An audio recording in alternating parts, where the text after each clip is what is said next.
pinaka-latest nilang motor.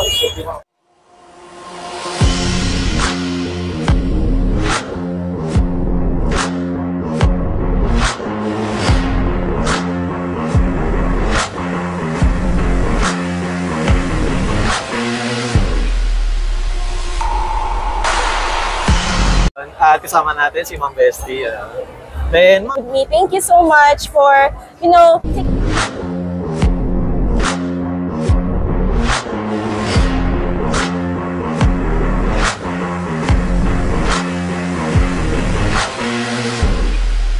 akin ma'am, kung i-rate ko kayo, mga nasa, ayun nga, 10, ayun.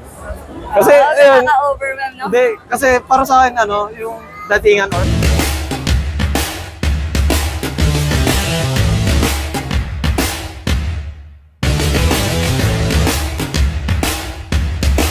nagdadalong isip na, eto, ikot ma'am. Hi. Okay.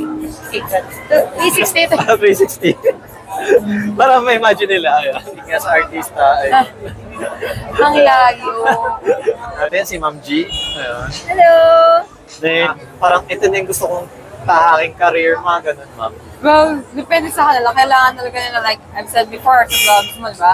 Kailangan may confidence sila and they're, paano ba? They know how to express their own skin or their own self. Yung pagkain daw kayo, anong pagkain at bakit nyo yun yung pinili? Lason ako. Wow, lason. Food poisoning Lason, pala. hindi mo pagsisisihan.